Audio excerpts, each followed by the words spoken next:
The US and China impose new tariff hikes on each other's goods. Details of the Express Rail Link operating agreement. And in Australia, Malcolm Turnbull deserted by senior cabinet ministers as he faces a second leadership challenge.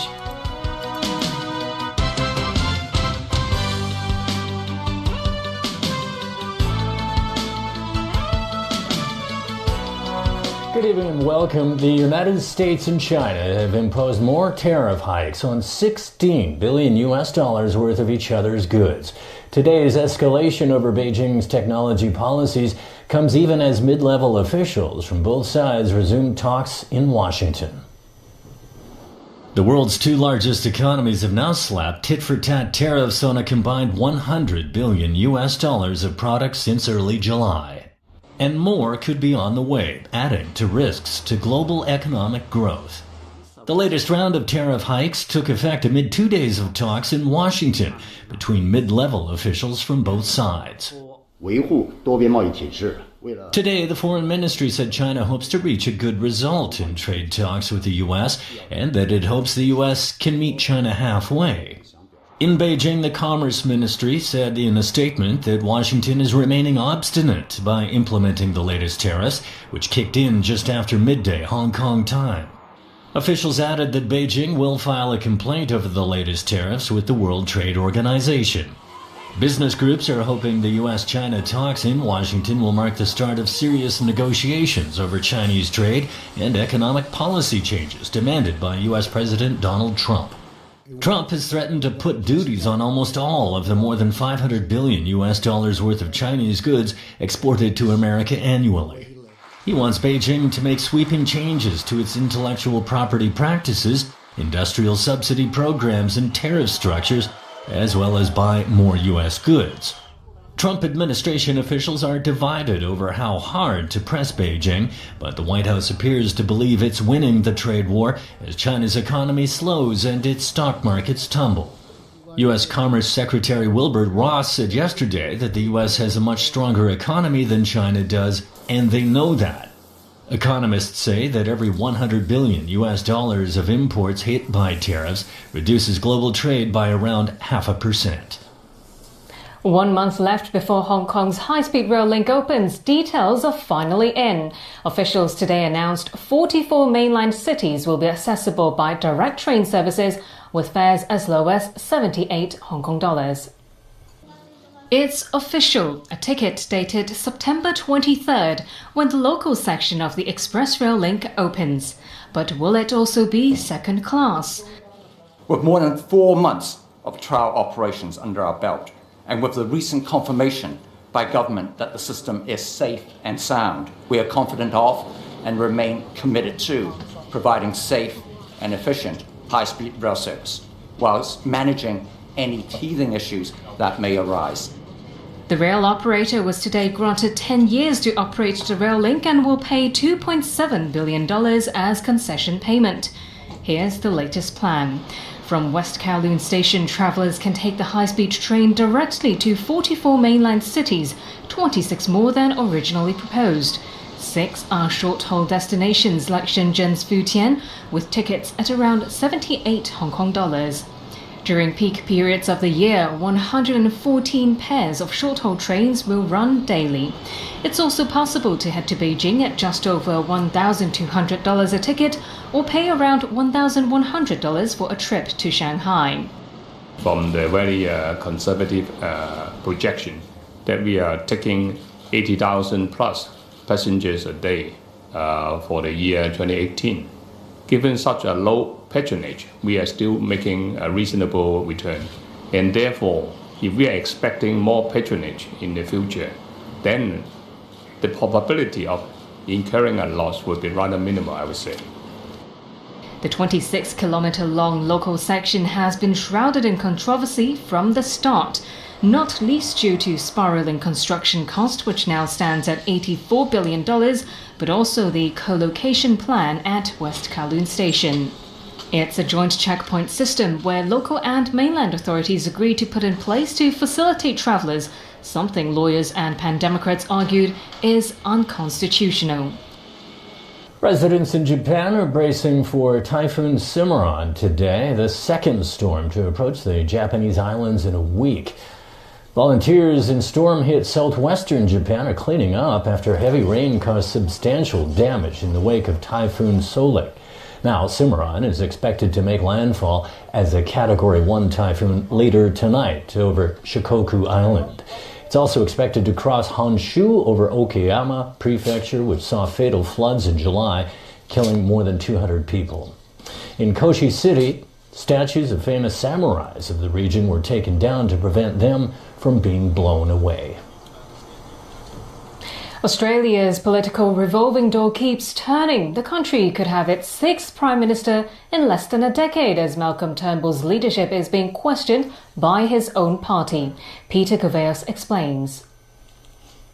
The result of the division is ayes 70, noes 68. The question is therefore resolved in the affirmative. The House stands adjourned until Monday, 10 September 2018 at 10 a.m. And with that, Australia's embattled government moved to adjourn Parliament. This will allow the Liberals the chance to hold a potential leadership vote for Prime Minister. This would be the second challenge on Malcolm Turnbull's job this week. The latest threat comes after several senior ministers resigned their posts. Many in the party feel Turnbull is no longer fit to lead.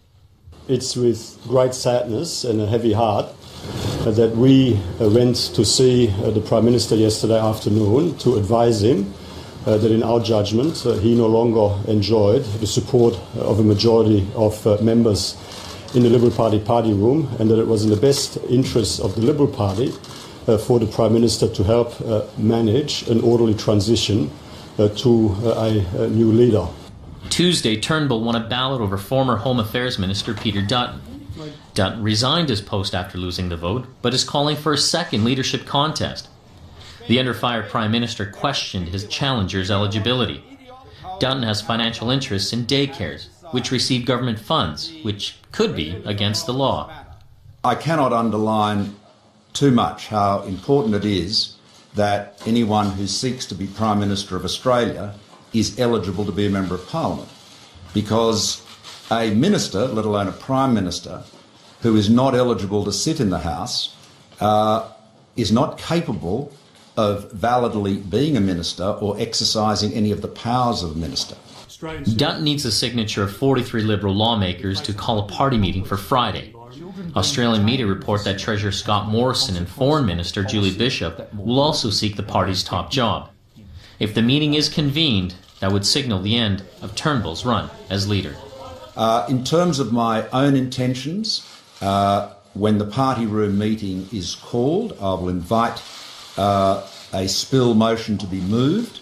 If the motion is carried, I will treat that as a vote of no confidence, and I will not stand as a candidate in the ballot.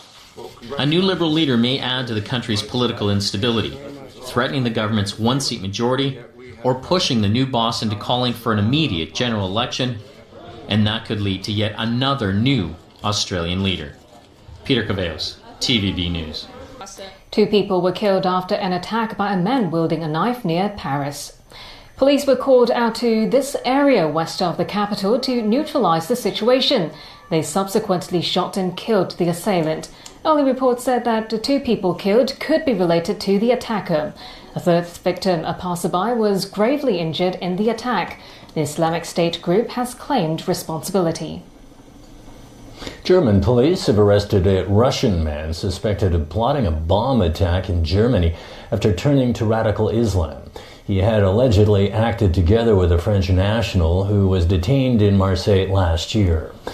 Prosecutors said the 31-year-old Russian suspect, identified as Magomed Ali C, had stored a significant quantity of the explosive TATP for an attack in Germany.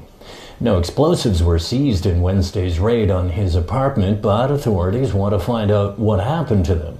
TATP is an unstable, homemade explosive which has been used by militants in several attacks in Western Europe since 2015.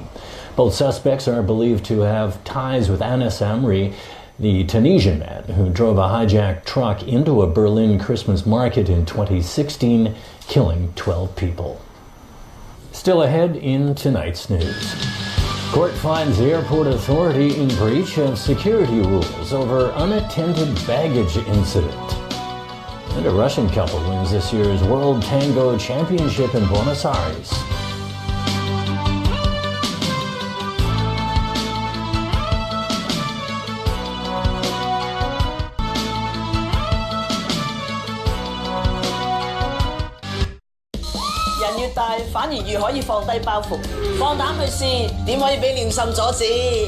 全靠天靈嘅三重呵護，令你更自在、自信展現自我。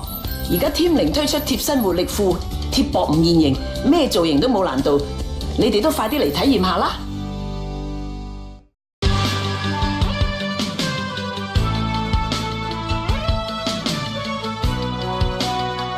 ！Hello and welcome back. The High Court today ruled that the airport authority was in breach of security rules in a 2016 baggage incident involving the daughter of the then chief executive, Leung Chun-ying.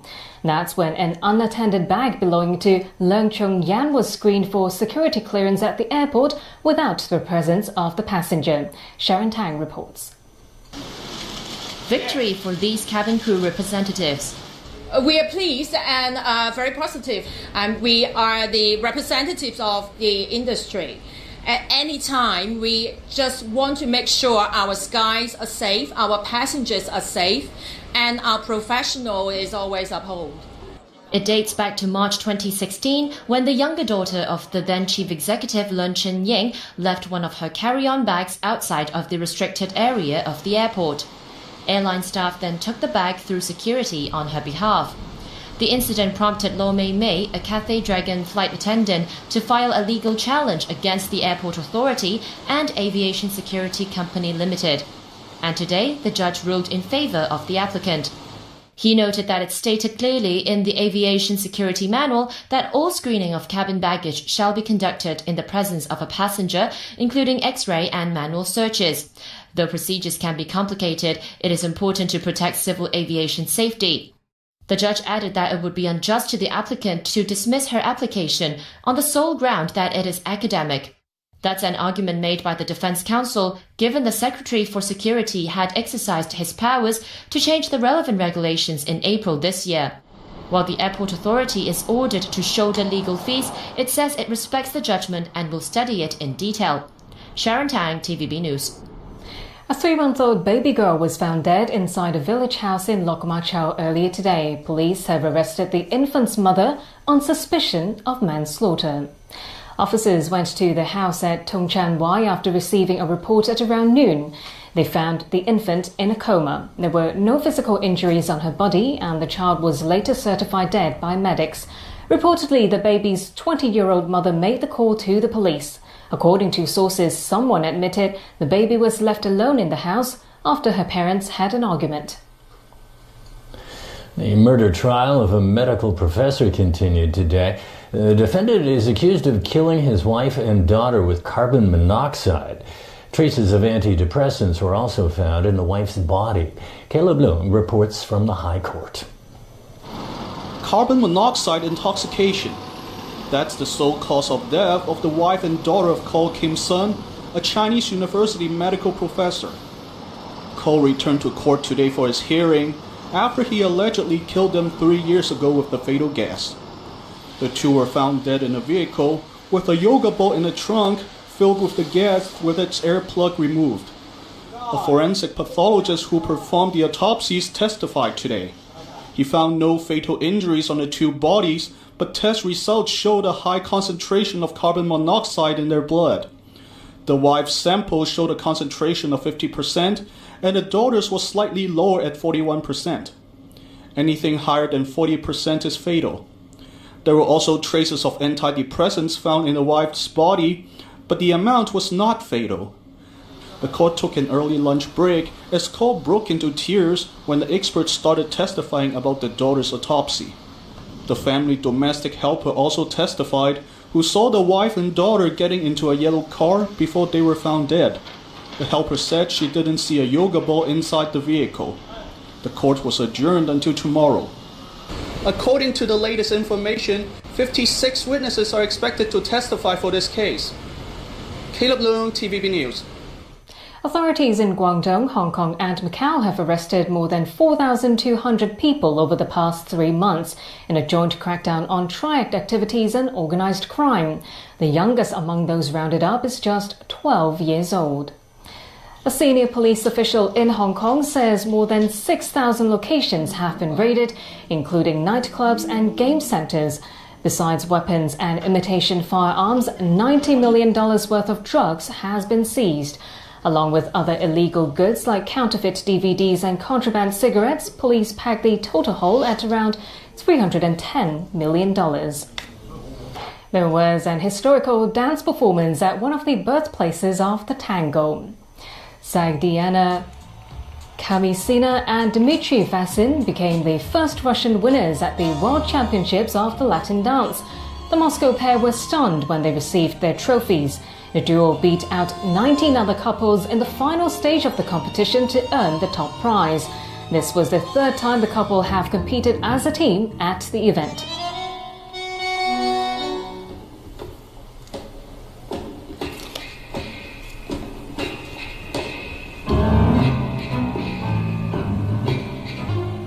And that's the news.